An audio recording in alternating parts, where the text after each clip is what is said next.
Interest groups. Interest groups are another linkage institution besides political parties.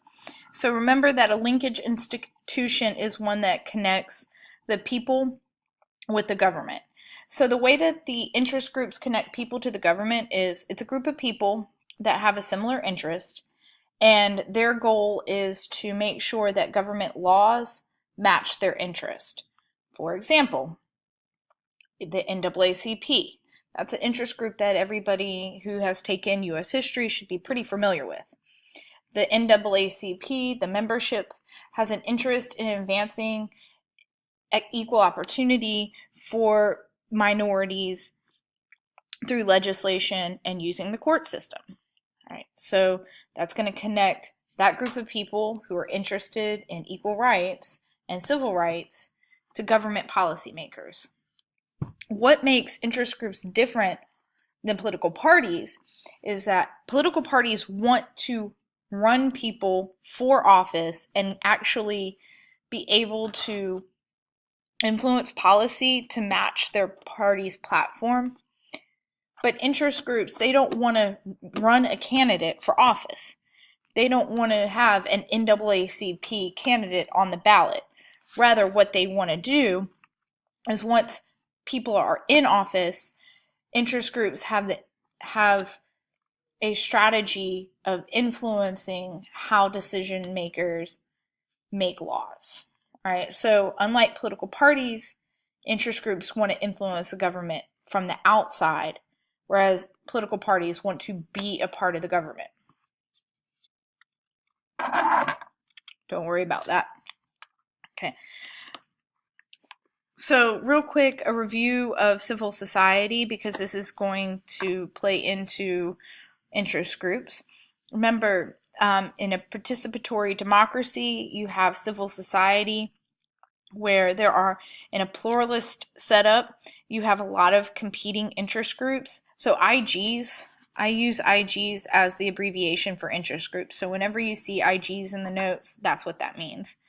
So competing interest groups is healthy for democracy because that allows lawmakers to get viewpoints from all different types of people and all different groups of people.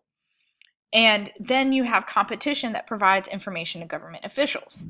So for example, let's say you have a farmer and a group of farmers who want to use a certain pesticide. The group of farmers can come together as an interest group and educate lawmakers on the benefits of using that pesticide in order to make sure that they have good, healthy crops. On the opposite side, you might have an environmental protection group like Greenpeace who says that pesticide is really bad for the health of the rivers and streams around farms. And then lawmakers will get the information from the farmers and information from Greenpeace, and then they'll decide, okay, well, this might be killing fish populations, and we should watch out for the fish populations. Or the lawmaker might decide, you know what, maybe farmers can find a more organic type of pesticide to use as opposed to a chemical one that's going to run off into our oceans and kill coral reefs. Okay. And then maybe in a couple of years, that competition, and you have new lawmakers, that competition is going to change. Maybe you'll have a set of lawmakers that actually would side on behalf of the farmers. So the competition is healthy and it's good because it prevents one group from actually dominating what laws are made. Hyperpluralism, remember, that's not that great because competing groups become too powerful and lawmakers just seize up and don't want to pass any laws because they're too afraid to do anything because they don't want to upset any one particular group over another. Perfect example of this is, and I told you this in class before, after the Parkland shootings at Parkland High School in Florida, you had the NRA, the National Rifle Association. They were contacting Florida lawmakers and telling them they better not pass gun control legislation. And then you had the students putting pressure on lawmakers, telling lawmakers that they better pass gun legislation. So you had then two really powerful groups, and the lawmakers, instead of really doing something meaningful to solve the problem of school shootings, they really didn't do anything. Okay, and then therefore it creates gridlock. Okay, this is members of the American Legion. American Legion is another interest group. One thing that the American Legion does as a service is you can drop off a used or tattered flag, American flag, and they will properly dispose of it in a formal ceremony. So I'll get to what kind of interest group the American Legion is in a second. All right, so all interest groups are going to fall under these two categories, and then we're going to go over the subcategories. So interest groups are either going to be institutional or membership. So remember, IG stands for interest group, not Instagram. So institutional interest groups, they're going to represent types of institutions, generally like businesses.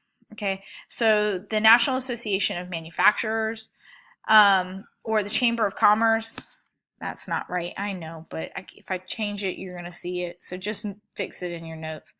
A Chamber of Commerce, which represents businesses, local businesses, and things like that. It's going to be an institutional group because it is representing a bunch of different organizations. The American, I don't think this isn't the right name, the correct name, but the American auto manufacturers, so like Ford, Chrysler, GM, they're in an interest group, and they organize to make sure that car manufacturers in America, their interests are represented in Washington, D.C.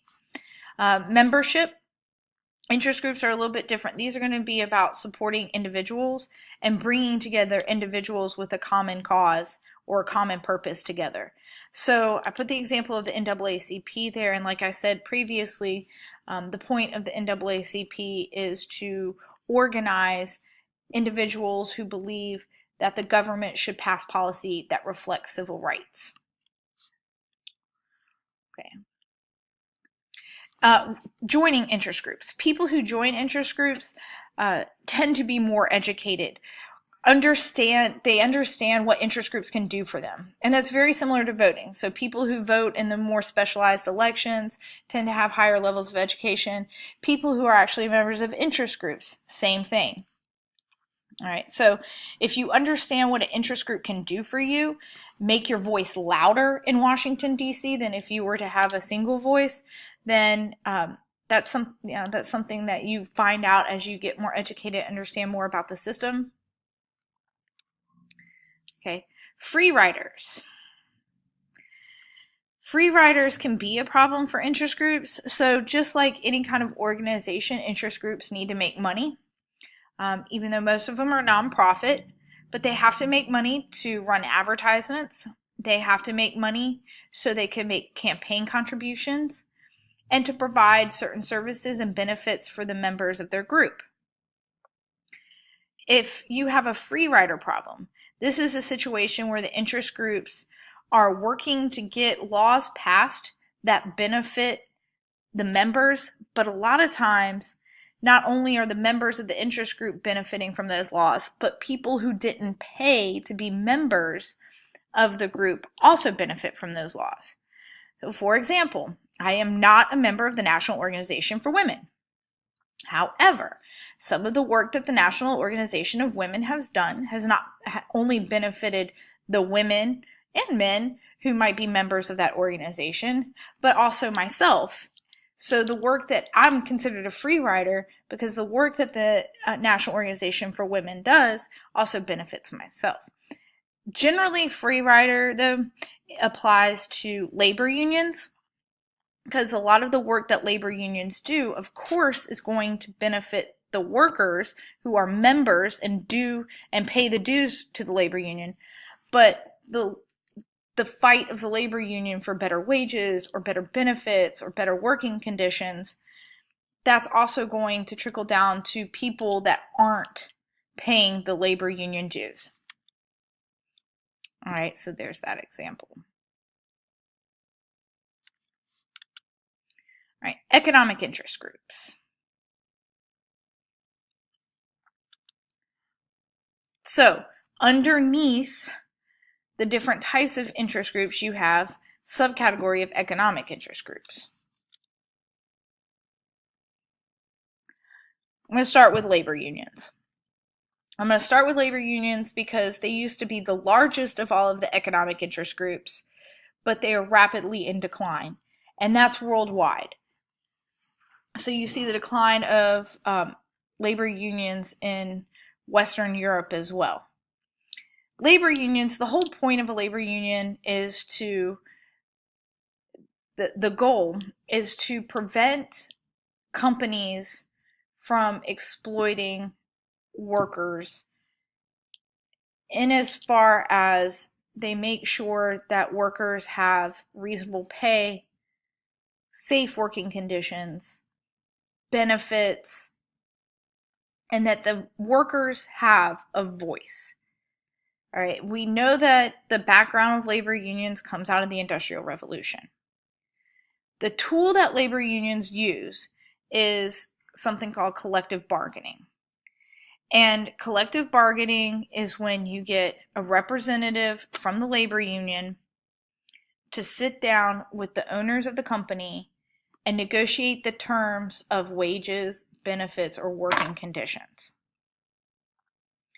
So if I was a labor union representative at an auto manufacturing plant and a lot of my labor union members had maybe been getting hurt at some part of the line while they're putting on doors, they're getting hurt by an air gun or an air drill, then I would go to the management of the company and say, look, my people are getting hurt and we need you to invest in a new air drill or air gun so my people don't get hurt doing this anymore.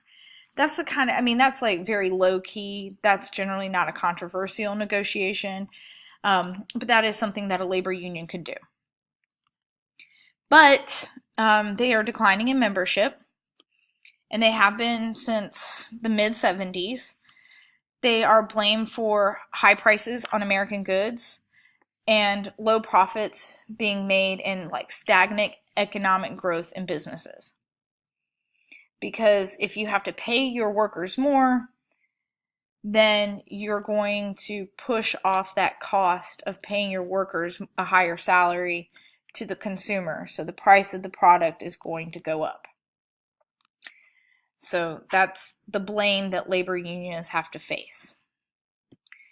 There, one other thing with labor unions is the open shop, right to work, or open or right to work versus closed shop. So these states right here, the states in the pink are what are called closed shop. You have to join a labor union in order to do work in these, or to work in some industries in these states. This map might be old because I'm not totally sure about Missouri still or Wisconsin, but I think they still have private, they're still private right to, or private closed shop states. So that means that if you want to work in pipe fitting, or you want to be, you want to work in plumbing or something in a company in those states or construction, you have to be a member of the labor union. These are your, your hubs of industry, or it used to be the hubs of industry. Your open or right to work states, the states where you don't have to join a labor union in order to work in a particular industry, Virginia is one of them. And the historical roots behind that really go back to the fact that there was an abundance of cheap labor in the South from newly freed slaves, but it's even more complicated than that, but that is something that you would have gotten into in your history class and not something that we have to go into extreme depth here. But right to work means you don't have to join a labor union. Closed shop means you do have to join a labor union. So that's the difference between the two. Now, the second video is going to have the breakdown of the rest of the economic interest groups and the other types of interest groups.